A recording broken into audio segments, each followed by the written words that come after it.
بسم اللہ الرحمن الرحیم۔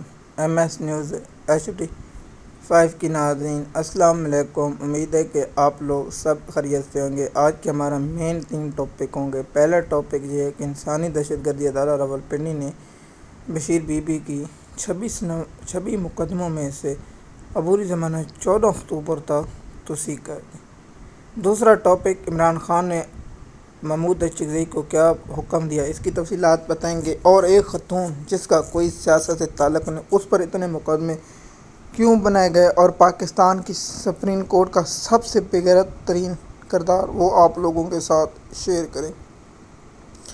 اگر آپ ہمارے یوٹیوب چینل پر نئے ہیں تو آپ نیچے کامنٹ میں دیں، آپ سبسکرائب کریں، لائک کریں، تاکہ آپ کو اپڈیٹ وقت پر ملتی رہے۔ کوئی تھوڑی یا دیر یا لیٹ ہوتی ہے تو ہم اس کی خبر کی تصدیق کرتے ہیں، یا اس کو ہونے یا اس کے پیچھے کوئی ریزن یا اس کی وجہ بعد میں آپ لوگوں کو ویلاگ میں بتاتے ہیں کہ اصل وجہ کیا ہے۔ تو آپ کو معلوم ہوگا کہ 26 نومبر کو جو عمران خان صاحب نے ڈی چوک پر عمران خان کی کال تھی، فائنل کال، جس پر علی امین گنڈا پور عمران خان صاحب کی وائف کو لے کر اغوا کر کے بھاگ گئے تھے، تو وہ معاملہ بھی سب کے سامنے۔ تو عمران خان کی بیوی پر مقدمے درج کر دیے گئے، اور عمران خان کی وید عورت ہوگی جو پاکستان میں وید خواتین ہوگی، جس کا سیاست سے کوئی تعلق نہیں، اس پر اتنے مقدمے بنائے گئے۔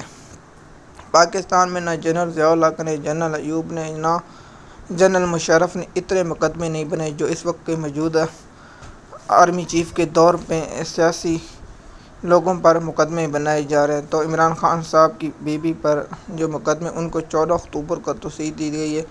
اب 14 اکتوبر کو ہوگی۔ آج جو 29 دن کی توسیع کی ہے 26 مقدموں میں، تو یہ پاکستان کی تاریخ میں سب سے بڑے مقدمے عمران خان پر اور عمران خان کی اہلیہ پر ہے۔ تو آپ لوگوں کو معلوم ہوگا جو اس وقت پاکستان کی موجودہ صورتحال ہے۔ تو یہ تھی جو بشیر بی بی کے مقدموں کی جو توسیع۔ اس کے بعد عمران خان صاحب نے جو کل اڈیالہ جیل میں جو عمران خان کے کیس کی سماعت، توشہ خانہ 2 کیس کی تھی، سماعت تھی، تو عمران خان صاحب نے جو علی امین گنڈا پور کو کہا تھا، تو گنڈا پور نے عمران خان کو چونا لگا کر یہ کہہ دیا کہ میرا پاسپورٹ بلاک ہے، اس لیے میں بیرونی ملک نہیں جا سکتا، تو اس لیے مجھے جانے کی ضرورت نہیں ہے۔ تو کیا اب یہ ہوگا یا نہیں، تو آپ لوگوں کو اس کے بارے میں بھی معلوم ہے۔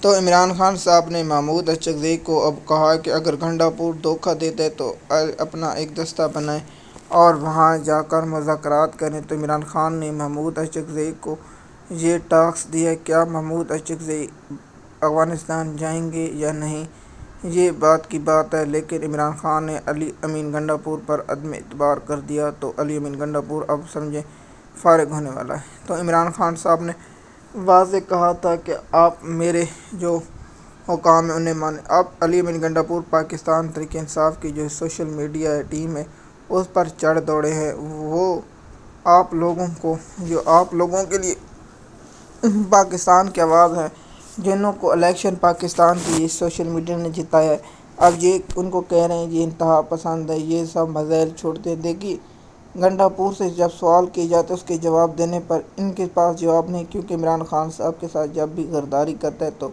عمران خان کا سوشل میڈیا سوال پوچھتا ہے، اس کے جواب دینے پر کے بجائے گنڈا پور PTI کے سوشل میڈیا پر چڑھ دوڑتا ہے۔ عمران خان کا جو توشہ خانہ 2 کیس میں جو 2 گواہ وہ غلط ثابت ہو چکے ہیں، وہ ہو چکے۔ اب پاکستان کے قانون میں لکھا ہوا ہے کہ جو جھوٹی گواہی دے گا اس کو 7 سال قید ہوگی، لیکن جنرل عاصم منیر کے لاء کے تحت انہیں تمغہ دیا جاتا ہے، انہیں عزت دی جاتی ہے جو جھوٹی گواہی۔ قرآن میں لکھا ہوا ہے کہ جھوٹی گواہی دینے کے بارے میں، لیکن پاکستان میں یہاں تمغے دیے جاتے ہیں، یہاں حافظ صاحب کے دور میں انہیں انعامات دیے جاتے ہیں۔ تو جج صاحب بھی بیٹھے، جج صاحب کو بھی PTI کے پاس بہت سے بڑے آپشن ہیں، لیکن PTI کی لیگل ٹیم اس پر غور نہیں کرتی۔ اب ان 2 گواہوں نے جو گواہی دی ہے اس کی تفصیلات جب ہمارے سامنے آئے گی تو آپ لوگوں کے ساتھ شیئر کریں گے اور آپ لوگوں کو اس کی مکمل تفصیلات آگاہ کریں گے۔ جب تک عمران خان کو توشہ خانہ 2 کیس میں سزا نہیں سنا دی جاتی تو القادری ٹرسٹ کیس کا مقرر نہیں ہوگا۔ اس پر بات کریں گے کہ القادری ٹرسٹ کیس جسٹس جو مقرر کر رہا ہے وہ کیوں نہیں کر رہا، اس کی تفصیلات آپ لوگوں کے ساتھ شیئر کریں گے۔ مزید معلومات کے لیے ہمارے یوٹیوب چینل پر، تاکہ آپ کو آنے والی اپڈیٹ وقت پر ملتی رہے۔ شکریہ۔